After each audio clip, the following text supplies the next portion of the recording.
community, our hometown. This is Kearney Live on 102.7 FM, our hometown radio station. Kearney Live is presented by Kearney Trust, 310 West 92 Highway in Kearney, 816-628-6666. And now here's the hosts of Kearney Live, Mike Davis and Jim Dickerson.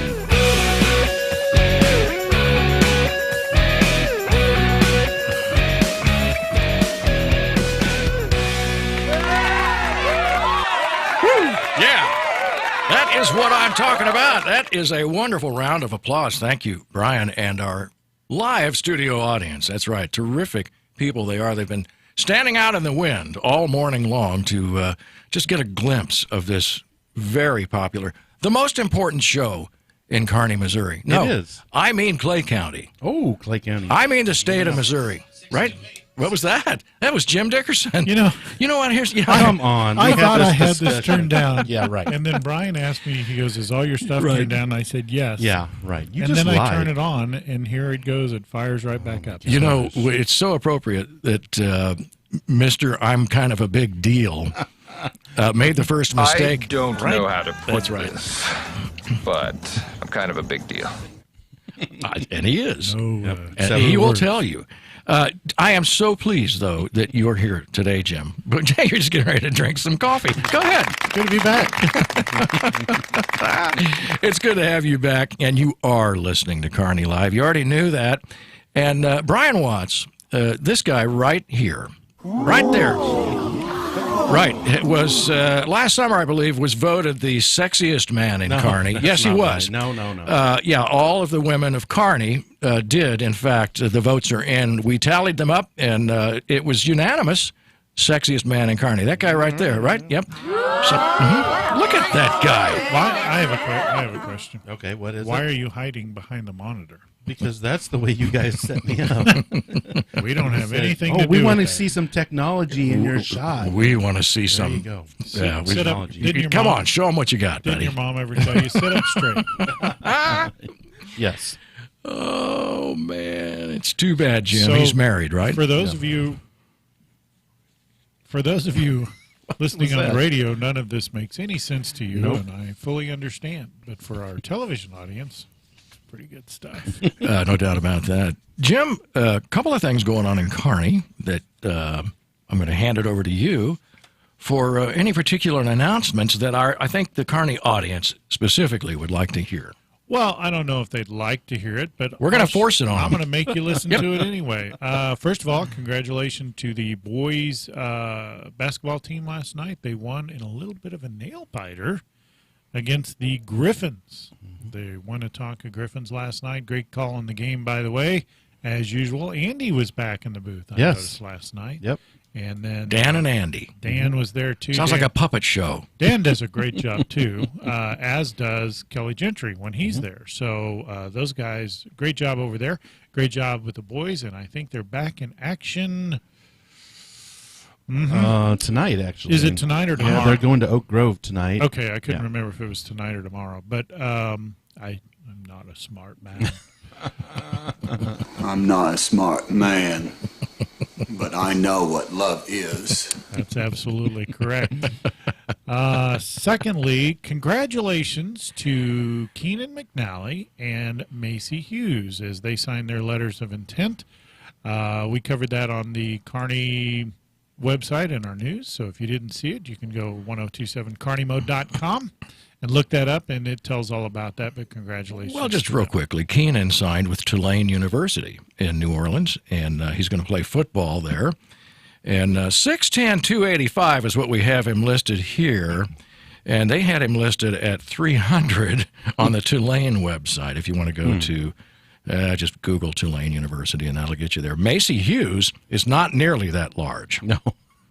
What they have him listed as height-wise? They had him at 300. So No, height. Oh, well, but I was going to say I think they both had him at 6'10". Okay. But he's clearly.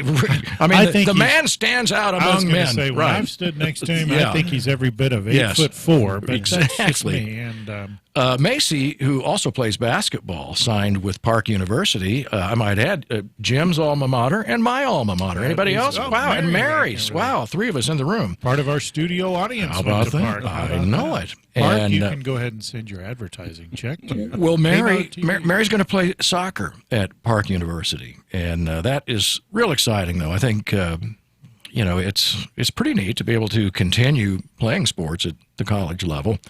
It's even better if you can get paid to, And I'm not sure if these are full-on scholarships. I'm pretty sure that there's scholarship money involved. But congratulations to both of them. Very proud of you both, and thanks for representing and continuing to represent the Kearney Bulldogs. Jim. I'm trying to remember. I don't know that Park had any sports when I was there. If they did, it shows you how much I pay attention, but I don't think they did. Well, I think they've had a basketball team for quite some time. And then as soccer has grown in popularity over the last 30 years, Well, yeah, or more. obviously, yeah, soccer hadn't even been invented. I think, in the well, United it States doesn't seem when like was it. I there. know. That's neither here nor there. But I know they had a pretty good basketball team and seemed to, over the years, and there was some talk a while back about perhaps them getting a football team, but that's a whole that's a whole bunch of money. That's Yeah. a lot of work. Oh, Yep. Speaking of football, you may have covered it last week. We have a new football coach here in Kearney, Missouri, and I know you talked to him a little bit. And so, Logan Minnick. And we did get this question, and the answer is yes. And I know we're allowed to talk about it because I said so. For those of you who asked, because we had the Josh Gray show, there will be a Logan Minnick show. And so that'll start when football season starts up. So we'll cover that. He has agreed to our contract verbally. Well, I know he'll agree to the contract because he has kneecaps. Was that a threat? That's our promise. You know, I say that now, and then when he gets in the room, I'll be like, yes, sir. Yeah, exactly. He's a terrific guy, and he absolutely said, yes, I will help you guys any way I can. And it's really exciting. I had an opportunity to visit with him for, an hour or so, not quite an hour. And we appreciate the fact that we've already had a chance to get to know him.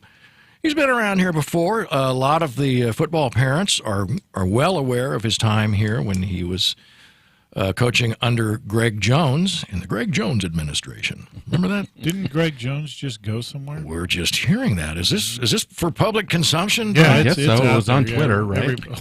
Well, the It was Twits. on Twitter. It's got to It's be true. Well, I Did didn't he- say it's got to be true. He's going to the University of Oregon, right? The Yeah, Oregon he's gonna- Ducks. Going to be a Duck. Not as a head coach. He won't be a head coach. I forget what he's doing. A position coach or Yeah, something. Something like that. Yeah, but wow, that's quite a step up. Yeah. I mean, for anybody, yeah, that's a big. I think we were talking about this a little bit before we went on the air.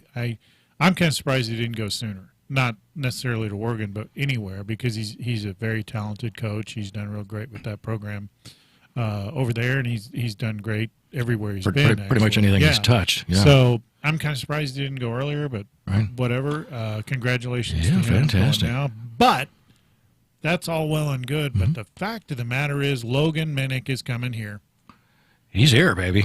and so He's been driving back and forth from Raytown. See, this isn't like a regular coaching job in college or anywhere else. You finish out your term at the high school that you started through the school year, and then Yeah, he'll be that's up here. Yeah, for. I just thought, well, why don't you just get over here and get moved in? Well, it doesn't work like that. In fact, so he's been driving back and forth from Raytown to here. So, wonder if they're paying- anybody want to make that drive? Show of hands, no. are they paying him mileage? I don't know.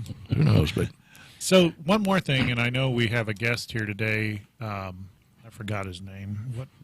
I've never seen him. He's not very popular. I don't know. And Brian's me giving the us whole the thing. move along signal. But before we get to the other guy, I did want to say, so obviously I wasn't here last week, but I did watch the show when I was over in our nation's capital.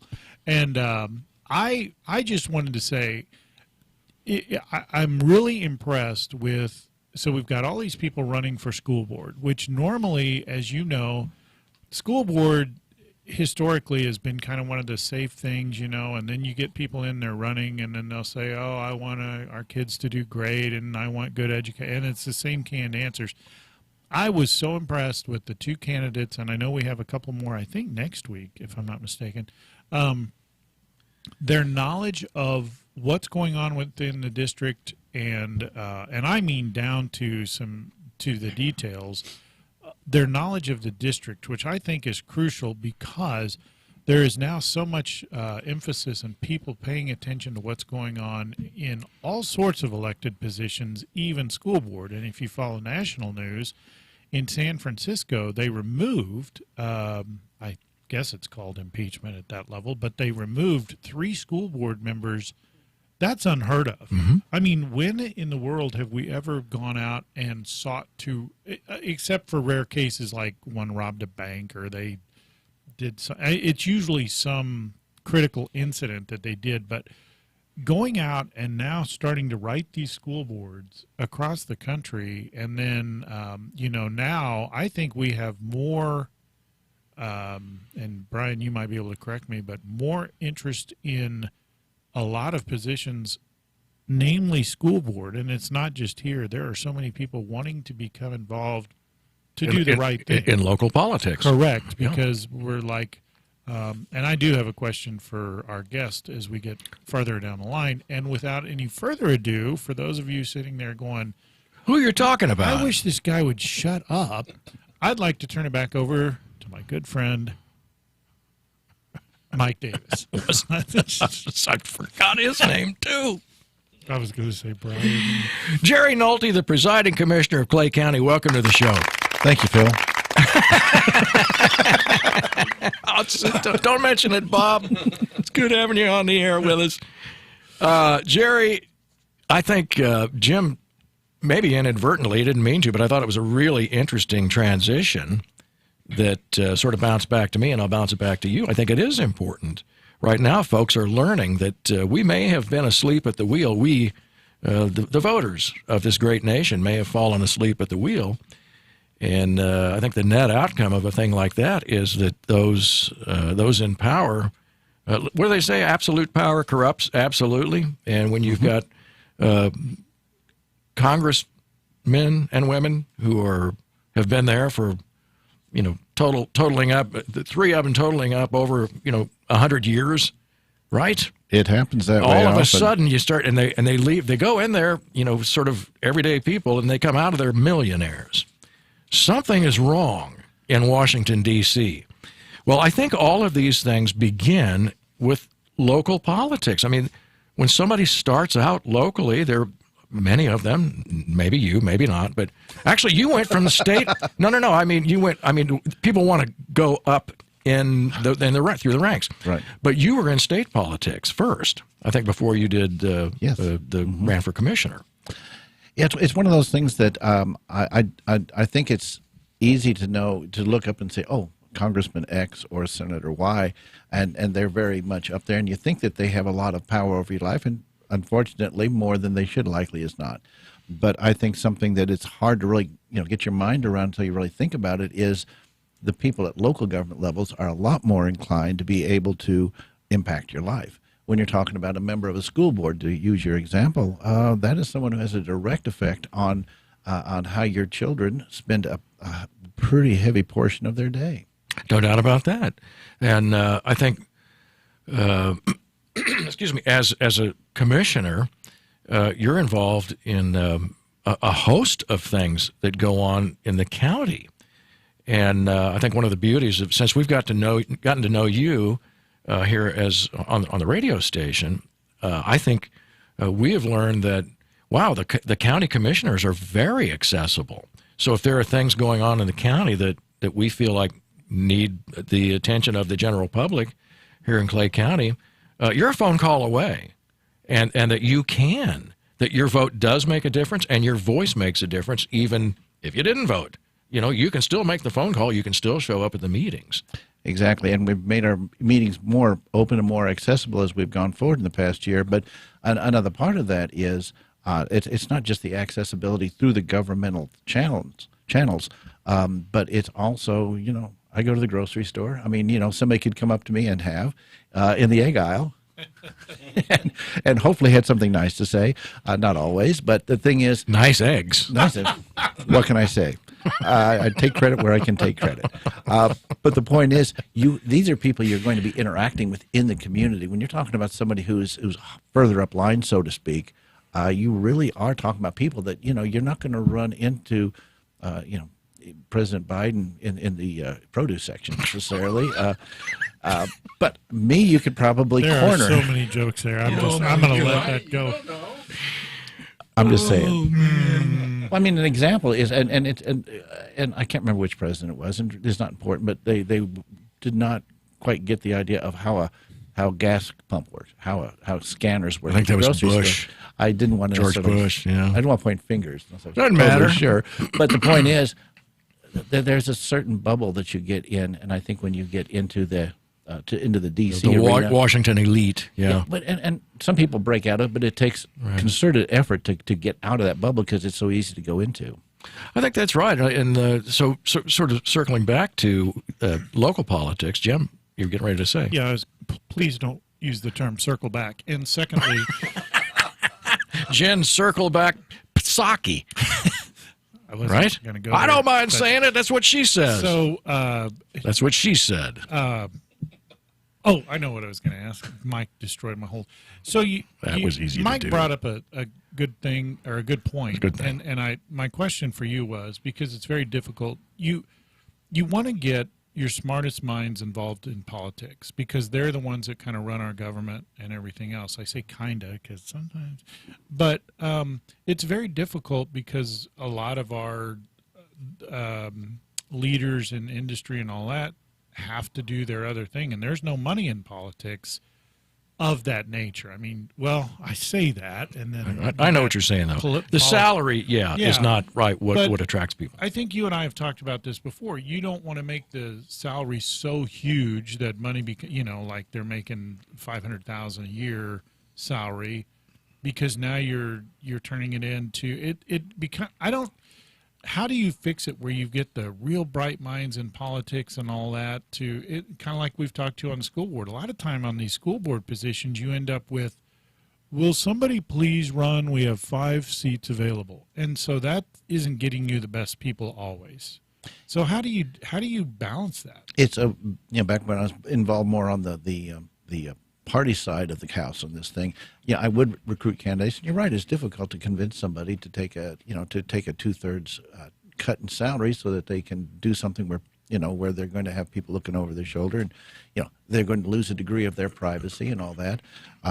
But it's a combination. To tell you the truth, you've got to pay something that is a reasonable payment of their time. You can't pay them a ton of money, and I don't think it's appropriate to do so, but something that makes it appropriate to where they can say, okay, yeah, at least, my time is being, made whole to some degree. It's not what I would make if I were in my regular job, but it's enough to at least offset it to where I feel okay about it, because it can't be a total charitable thing. But school boards are one of the school boards. I mean, people who run for school board, God bless them, because it's no pay, and you're really out there, and you are dealing with issues that people are really intense about, because we're dealing with their children, and naturally there's going to be on occasion some very passionate feelings on either side of a question. So yeah, that is a job that is difficult to do, and I'm happy to see that we've got so many people willing to step up and say, yes, I will do that. I will take the time, and I will do what I need to do.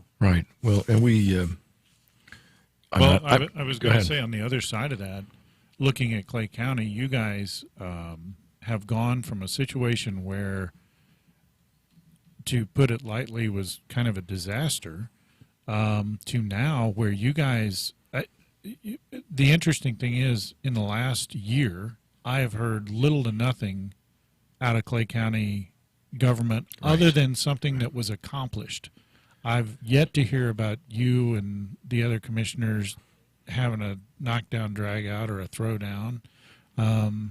I love the way you guys all you communicate openly, you discuss the things, and even if you don't agree wholly, you have a discussion and not a let's an ongoing battle in the media. Frankly, well that and we there's no reason to bring up what happened before, although it's a good argument of you get be people that aware, are trying to better their personal position, right?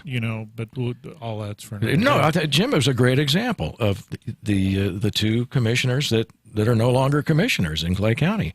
They were doing exactly that, and I think that's that self-serving attitude that flies in the face of what presumably is the reason that you go into public service.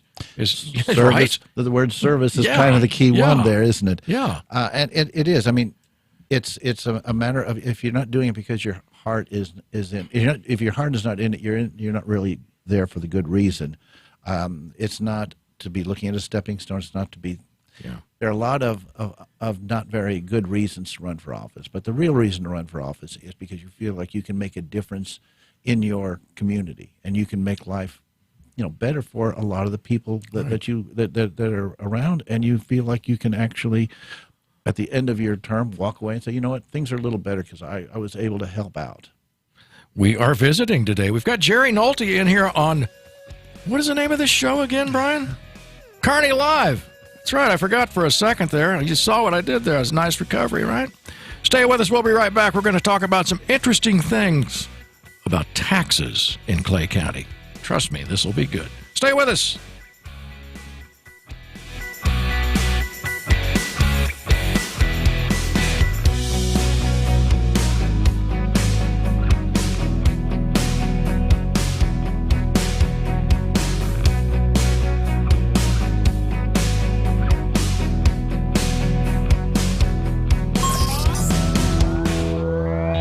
Say thank you to these local businesses who support KPGZ. Simplify your banking, simplify your life.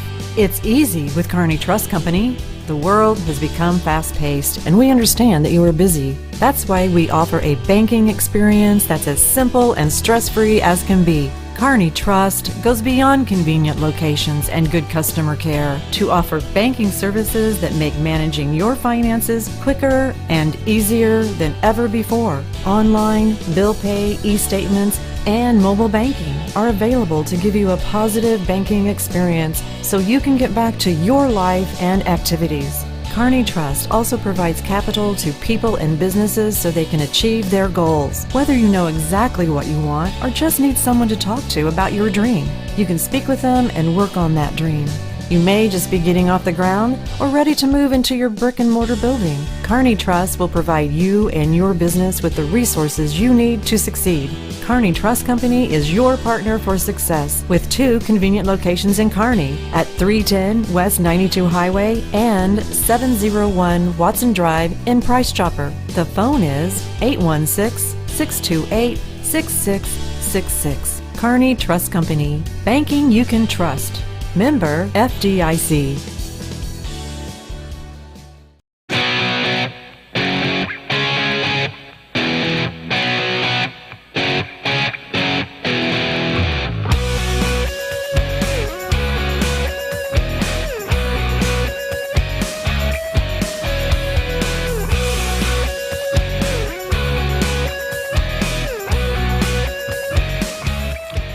Welcome back to Kearney Live. We've got Jerry Nolte, the presiding commissioner of Clay County, right here in studio with us. That's right, we know this guy.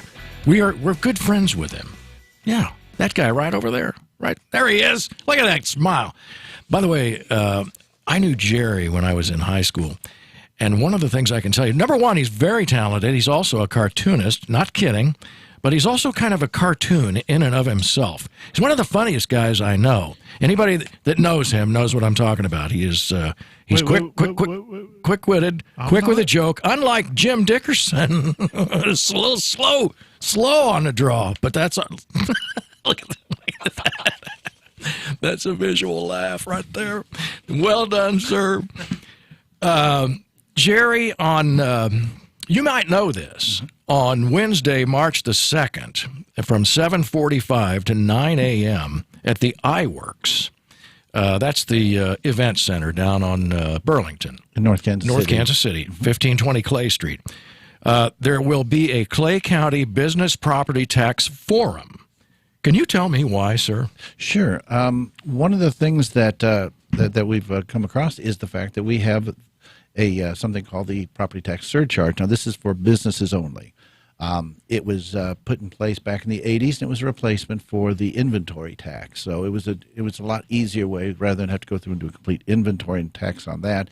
This was a more streamlined way to get roughly the same dollars in with less paperwork. So it was kind of a wash, at least at the time in 1985, and that was part of the Constitution. So where we're at right now is we have our current is about $1.59 per $100 of assessed value on a piece of property, and that puts us one of the third highest in the state of Missouri. We're the only ahead of us are St. Louis and St. Louis County. We charge more. We have a higher rate than even Jackson County, and as it turns out, we are almost 5 times as higher rate as our friends over in Platte County, which puts us at disadvantage. Okay, so as I'm not a very smart man either, but you should go into politics. Exactly. I was talking about Jim, but so we're talking about the. This is for business taxes only. Correct. This isn't your assessed value on your home or your assessed value of personal property tax as a citizen. This is for businesses only. But as you know, if businesses are being taxed a little higher, and by the way, when I see St. Louis and St. Louis County and Clay County, it has the third highest per $100 rate. Behind those two, I mean, does it get any higher than that? Well, obviously the two, but wow. I mean, that's stunning. It is. And the thing is, we need to take a look at this and see the people that are most at risk as far as businesses go are the restaurants, the retail establishments, those kinds of businesses, which also create the entry-level jobs for people to get their start in the workforce. By the way, just to kind of backtrack just for a moment, I see this as part of a broader picture of how we become more positive as far as the county goes. One of the things that I would want to do also as a parallel effort is to is to actually zero out the county property tax for the general tax, which is not a ton of money, but it's about keeping a promise that the county said that they would do. So this is part of an overall program where we would also, in my world, we would try to lower we would lower the property taxes for citizens, for private citizens and the residences. Wow. Okay, so let me put this in perspective then, and I see the note down here. It says, and this is for businesses. So Platte County is at 36 cents per $100 of assessment. Value. Yes. 36 cents versus Clay County, that's Platte County, 36 cents per 100, and Clay County is $1.59 per $100 of assessed value. So, I mean, if you're a business and you're looking to locate somewhere, where you just based on that narrow criteria, where are you going to go? Right. Clearly, we need to be able to attract these businesses. We are a growing county, but we have to make sure that we are attracting businesses that are going to produce the kind of prosperity that our citizens can be able to share in through employment and just through the general activity. Well, I think that's right. And one of the things you and I talked about earlier last week, I think, as we were kind of planning this show, is that the smaller businesses are not going to notice this $1.59 per $100 of assessed value because most small businesses don't have that much, plant and equipment or infrastructure. But when you start talking about businesses like Ford Motor Company and, frankly, some of the manufacturers right here in Kearney, that's a big impact. I mean, that's a lot of money, a lot more money that they're paying here. And if we're trying to attract businesses to Kearney and Clay County, it's just one of the things I think that they're going to say, yeah, I don't think so. Well, and one of the things that was way back when I was working on the Manufacturing Jobs Act to keep Ford Motor Company here in Clay County, they were near the top of the tax chain as far as compared to other plants within their organization. They were one of the highest taxed. Not where you want to be, because at that point when people start looking at where are we going to be trimming, That is a factor. It's not the sole factor, but it is a factor. And so those are the kind of things we have to pay attention to.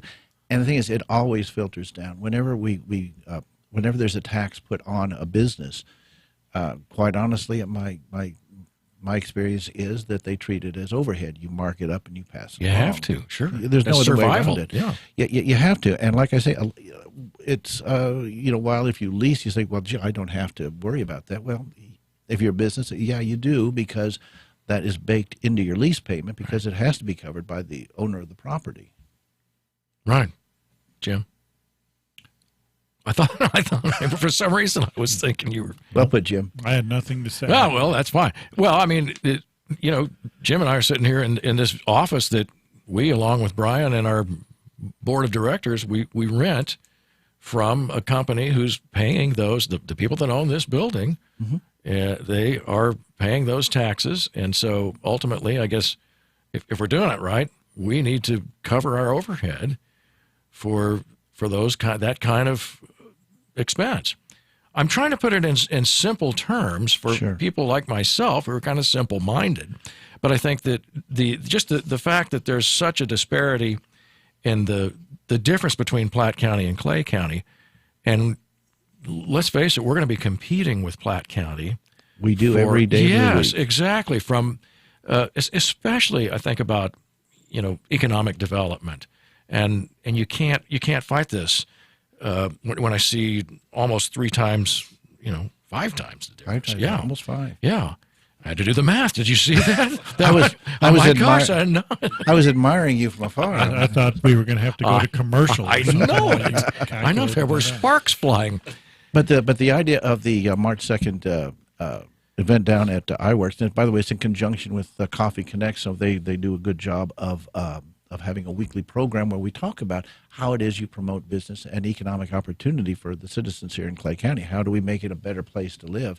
What we're going to do on the 2nd is essentially going to be information. It's like, okay, let's get everybody up to speed, and then let's start formulating how we want to deal with it. What is our next step forward? But it's got to be something that the people involved have to understand the situation, and then let's have a conversation on how we deal with it, whether we're okay with it, whether we want to try to lower it, how we want to go about it. But we need to start building a consensus within the community. It can't be just government saying, okay, here's where we're going. Okay, well, I can't imagine anybody saying, no, we're good with this. We'll just pay 5 times more than Platte County. It is. I think there's a certain amount of initial possibility that kind of people say, well, it's always been that way, so we just let it go there. But it is something that is a competitive disadvantage. And the thing is, I think we should be closer to the middle of the pack. Mm-hmm. The average in the state of Missouri is $1.02. Now, I'm not saying we should be going down to where Platte County is necessarily, but we should be looking at the numbers and formulating where is the best place that we can be. So how did we get to here where you and others said, you know what, this seems exceedingly high by comparison?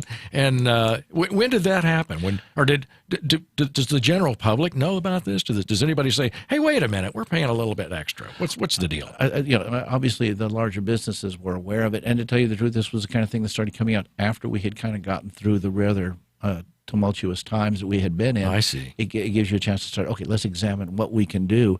And, this isn't just Jerry doing this. We had a lot of help from somebody that that's Victor Hurlber, our auditor. He's been doing a great job coming up with numbers, figuring this out. Our assessor, Tracy Baldwin, actually brought this to our attention and said, guys, you see this. And so this is really this is an example of how the team in Clay County government now has the ability to work together and identify problems and say, okay, here's a problem. Let's take it to the people. Let's take it to the public and say, what do you guys think? So in the iWorks meeting, at the Clay County Business Property Tax Forum, mm-hmm. What will you accomplish there? What do you hope to accomplish at the end of that meeting? I hope that apart from the educational value, and then start getting feedback from not just the panelists, but also from those people who are now more aware of it and say, okay, well, let's figure out, because like I say, there's a large distance between 36 cents, $1.59. Where should we be? Why should we be there? How should we get there? So it's a matter of now working in consensus. The thing is, we're trying to work government differently than we had been in Clay County. An example would be the annex. The annex was decided by a small group of people, no public hearings, no nothing, and all of a sudden we're committed to a $20 million project. Yeah. Obviously, that was walked back, and we're very happy about that. But this is the approach that we're trying to take with issues to say, we've identified a problem. Let's go to the people and say, here's our problem. Let's talk about it. Let's get your views. Yeah, and so I would vote for organizations that produce radio and news programs. That tax be zero. Just throw that out there for now. We know you, Jerry. Come on, buddy. help a brother out. Man. Hey, Vic. On a serious note, you mentioned this kind of parlays into something else. You mentioned your team, and I think it's a good example of what can be accomplished when you have a team that's working together. And it's more than just the commissioners. You talked about Vic and Tracy and all that. We do have a change coming up, and that's as a result of the Constitution. We talked a little bit about this. Your team is performing, and I'm not saying this just because you're here, because everybody knows that I would say it otherwise if it were the case. But you guys are, everything is running nice and smoothly, and you're getting a lot accomplished, and it's because the team's working together. Now we have this election coming up, and it goes from 3 commissioners to 7. Correct. And I can't remember. Does it happen all at once, or does it go 3, 5, 7, or is it just 3, 7? Goes right to 7. So the election coming up, we will elect 4 new associate commissioners. And so, any concerns there that it ruffles the apple cart a little bit? I don't mean in terms of, I'm coming in to fix this, but sometimes, as we all know, when different people get into positions, they want to make themselves known. I've got to come. I'm not going to name any names, AOC, but I think so. You did that come out loud? I think that went out over the air. Hashtag AOC. Any concerns there? Because you guys have a really, I mean, everybody's been on a team that runs really, really well. And then you throw one little cog in there, and it can derail the whole thing. I think what I'm looking forward to is the idea that we now get to communicate more. Right now, it is if I have a conflict with one of my fellow commissioners, we essentially have to work it out within a public meeting. And the example I've used in the past was just like working out your domestic disputes with your spouse in the middle of Walmart. It just doesn't end well. Isn't that where you're supposed to do? I mean, we do it in Target, but to each their own. There you go. But this allows us. Oh, go ahead. So, for those who don't understand, explain what you're talking about. Certainly, under the Sunshine Law, which is a good law, and it's one we abide by because it makes sense and it protects the people. You may not hold a meeting of what would amount to a quorum of any legislative body without notice and without it being public. So since we have 3 people, 2 people constitutes a quorum, so we cannot talk to one another. When we have 7, that means 4 would constitute a quorum. And so I could meet with Commissioner X and say, we're getting crossways here. Can we work through this thing? And we can figure out where it is, and it can be a total misunderstanding, but we can work it out without anybody having to be embarrassed or anything like that. Just say, tell me what you're thinking. It's like, oh, okay, I didn't realize this is what your point was, and it gets you there. And just for clarification, because there's always the person who's, all those meetings should be transparent. Mm-hmm. The problem is you can bog down a meeting where you're really trying to get some stuff done with a long, lengthy discussion of trying to work through something that really could be done on this. I mean, you're not going to obviously make a policy decision, but it does speed up the process, so you're not bogging down your whole public. It does. Your public meeting, which now, not to be no one wants to watch a 3-hour committee meeting where 2 people are just having a long discussion. You certainly don't want to watch a 6-hour, when they could have that meeting off to the side. So. Well, and the thing is, we're not generally, we're talking about just understanding one another's point of view. We're not necessarily talking about, okay, so we're gonna vote for X or Y. It's just like, explain to me what your position is, And sometimes it helps just to say that, and it allows you to express yourself in a rather frank way. So it's something that happens in every other form of government. So when I was in Jefferson City, of course, if I was in disagreement with another member, I would say, I'd talk to them and say, so what's the problem with the bill I'm presenting? They would say, well, this, and I might say, oh, well, yeah, okay, well, that makes sense. Well, let's work through how do we do this. But yeah, I mean, the thing is, what we don't want to do is start making decisions behind closed doors. Right. So some initial discussions is not a bad thing, but if you start locking in the votes and you've got it, and you're really just essentially legislating behind closed doors, that is not in the public interest. Not transparent. Not very. I'll tell you what is. We've got Jerry Nolte in here with us today. He's pretty transparent. I'm looking at him right now. I can see almost every bit of him, except what's below the table. Wow. Look at this guy. You are listening to Kearney Live. Jerry Nolte, that's right, the presiding commissioner of Clay County. We'll be right back with Jerry. Stay with us.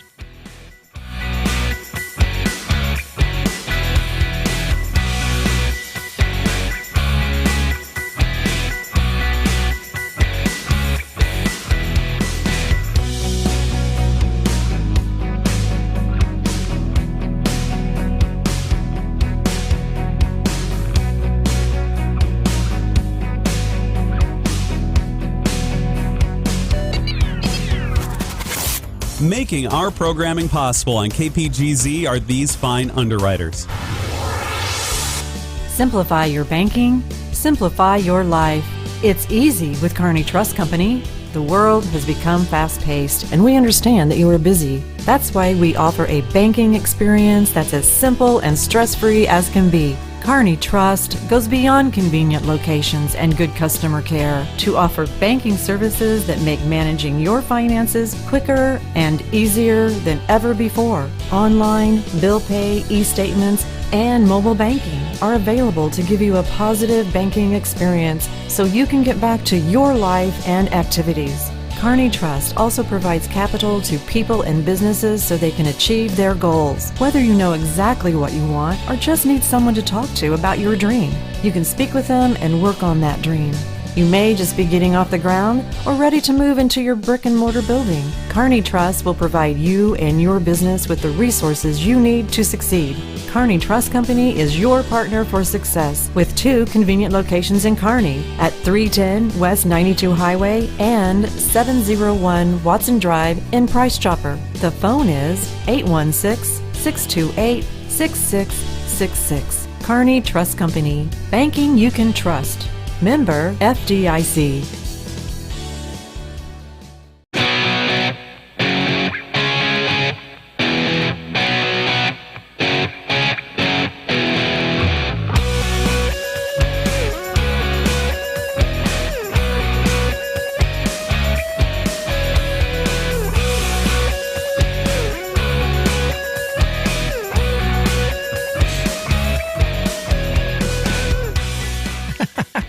Don't stare at me. Makes me nervous. Welcome back to Kearney Live. I'm your host, Mike Davis, and I am happy to have Jerry Nolte in with us today. He's the presiding commissioner. That's right, the guy in charge. You get to wear you have a robe, don't you? You can wear the robe if you want, right? If I want. Right? And I mean, if I want. Not a terry cloth robe, is it? Yes. Well, yeah, it is terry cloth. You can ask the material. In the commissioner meetings, with a gavel and a terry cloth robe. That's right. Right? Nice. Yeah, my shampoo cap. Yeah. See what I mean? I told you this guy was funny. Do you guys wear the wigs like they did back in the 1800s, 1700s? Well, I do wear a wig, but it's a different kind of wig. If you guys all 3 come to the next commissioner meeting with wigs on, like from the 1700s, the big wigs. I don't know what I'll do, but I'll do something. We try to be responsive to our constituents, but not you. Jim is so unreasonable. Yeah, I know. Well, I got Pogue to wear a purple tux. So I know. Figured, I'm at it. And he looked good in that thing, by the way. Of course, he makes anything look good. That's true. Now he wears it everywhere. Right? Walmart. All right, so there is a panel Jerry, at this Clay County Business Property Tax Forum, which open to the public, folks. Wednesday, March 2nd, 7:45 a.m. to 9 a.m. In fact, it says coffee starts at 7:45, which sounds pretty good. They have any donuts or anything like that there? You're certainly welcome to bring them if you'd like. I see how this is. Okay. All right. Well, maybe. If I don't eat them all before I get there. There will be a panel, however, of businesses, and it says a panel of local business and community leaders. I know you're working on some of those folks who would be serving on the panel, but in a general sense, what are we talking about there? We're probably going to have somebody there from Hunt Midwest. They have a lot to. They have a large footprint in the county. We're going to have somebody there from finance. We're going to have somebody there from the realty business, so they can talk about how that is, how that works. One of the other people that we're going to have in is a gentleman named Ray McCarty from Jefferson City. He's about the smartest guy I know when it comes to taxation. Smarter than Brian? Brian Watts? Incredible as it may seem. Wow. But he's going to give us a little perspective on what it means to competitiveness, as far as, because he'll have a statewide perspective and say, well, Clay County does, kind of fall down on this particular issue and what it impacts, how this really affects decision making for people locating their businesses. Got it. So this would be, you think about it, 7:45 to 9. It's not a whole lot of time to discuss what could, I think, maybe get a little complicated. How are you going to keep this thing rolling? Why should somebody show up, and what? It's mainly going to be it's mainly geared to businesses. Obviously, anybody who has an interest, and but it's geared towards businesses and how it is that we make our county more attractive. Because even if you own a donut shop, say, it makes it. If you own the donut shop across from the Ford plant, it makes a difference whether the Ford plant is here or not. Good point. So it really filters out. Yeah, and I see where it could. This is the question I would have as a resident, if I were a resident of Clay County, is so if you have a tax base that you're used to and accustomed to, and you base your budget off of that, and now you're going to draw that number back, or you're thinking, we want to attract business, so we're going to draw that number back, you have to do one of two things. Number one, you have to reduce your budget, and we know that hardly ever happens, or you have to make up that difference somewhere else. And that's the question I would have. Well, there's a third option. Third option would be to gradually bring it down, and because we are a very dynamic and growing county, it starts to make up for the difference. So if we can possibly put together a formula to where that is the way it works, I think we can do it and hold a lot of the entities who depend upon that money.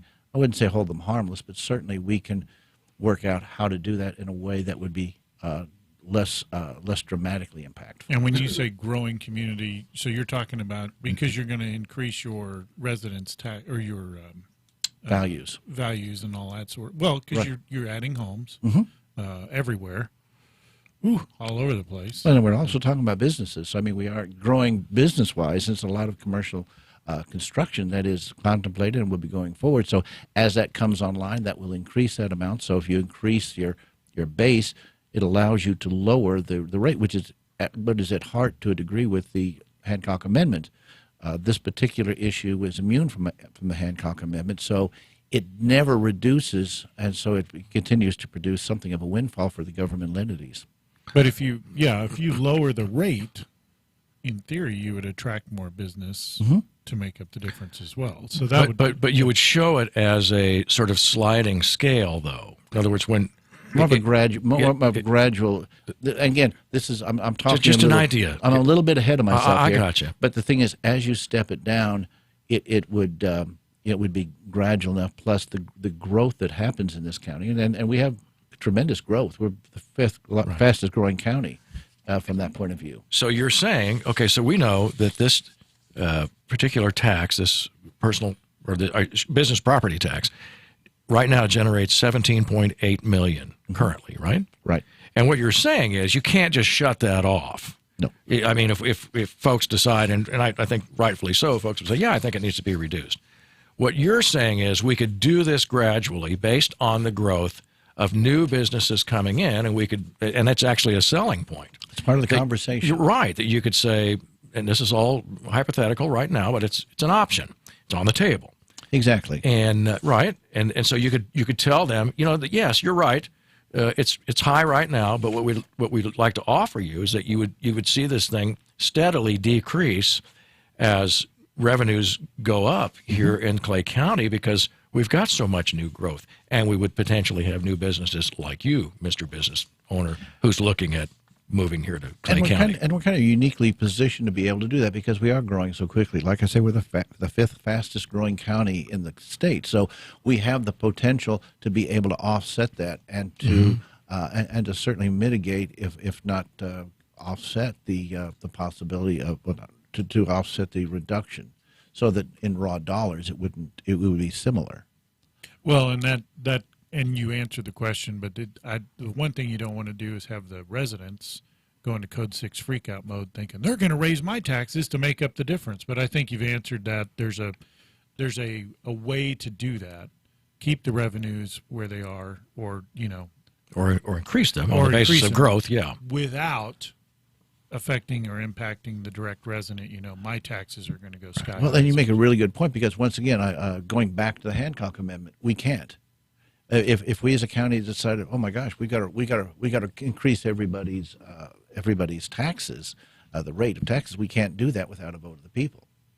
So the Hancock Amendment, in fact, protects people from those kinds of raises unless they vote for those increases. And I'm thinking right now, and hope I'm not putting words in your mouth, but having a tax vote probably is not a good idea at this juncture.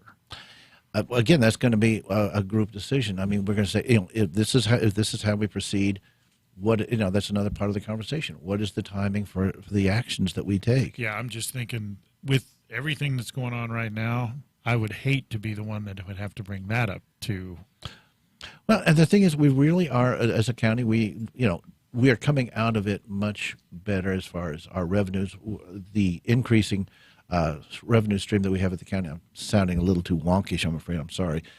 Our sales tax is growing quickly. That's what's really growing. And because people have stayed in and had to order stuff and all the rest of it, the sales tax hasn't tanked nearly like they thought it would. In fact, it's kind of grown. And to that point, for those of you who want to talk about transparency and that sort of thing, if you have not seen it, Bob Nance puts out I can't remember if it's quarterly or monthly, but he openly puts out, here's what the revenues were, this is what and one of the things that struck me was, in a time that we would have thought that we would have been in real trouble, Clay County has actually come out very well. And he puts out those numbers. They're out there. We put them out. I think we redistribute them, don't we, Brian? Yeah. So if you want to know what those numbers are, Bob Nance puts those out. Part of your team that I think is outstanding, and you know who I left out, I think I may have, is the sheriff. Sheriff is a very important part of the team. But by the way, before we leave that subject, our auditor, Victor Hurlbert, I don't know if he mentioned when he was in here last, but he has put an option on our claycountymo.gov website where you can go in and it's almost interactive, looking at our budget, and it's graphs. It's not like pages and pages of numbers, but something that, quite honestly, somebody like me can grasp rather quickly. So if you're looking at graphs and you're seeing, okay, well, this is trending up, this is trending down, it is very user-friendly. We've got about 3 minutes left, Jerry. I wanted to make sure let's talk about these real quickly. I do want to let's talk about your new county administrator, Diana Wright. Diana came to us from Olathe. She started Monday, actually, and she is jumping right into action. She's going to be, I think, she is the last of our major additions to our team. Now we have a full complement and are ready to go forward. Congratulations to her. That's outstanding. And then, I think there was a story about that on 102.7. You got to love that. I know. And by the way, you can be a part of that. All you got to do is give us your email address, and we won't use it for anything else but to send you the news. Go to 1027carneymo.com for that. And then I do want to talk about real quickly, what about the American Rescue Plan Act expenditures? Do we have enough time to cover that quickly? I'll just hit a real high point. Hit that to high points. Yep. It came in two parts, roughly a little more than $24 million each. We are putting it into, so that's 48 total. We are dividing it into a couple of different categories, one being county needs, revenue replacement, and things that are qualified under that act. Secondarily, medical needs. For instance, we have given money to the health centers and we're working on how we distribute through hospitals to sort of take care of some of the losses that they incurred. And then finally, in some of the areas where we're talking about development, we had two that have just gone out, one to Excelsior Springs and one to Smithville, both in the $800,000 range. The one in Excelsior, which we just passed, is going to be used for flood mitigation. They flood a lot up there. When we have our annual 100-year flood, of course, it's very difficult for them to deal with. This is going to make it to where people and businesses are not going to get flooded out, at least as readily. Yeah, good. That sounds awesome.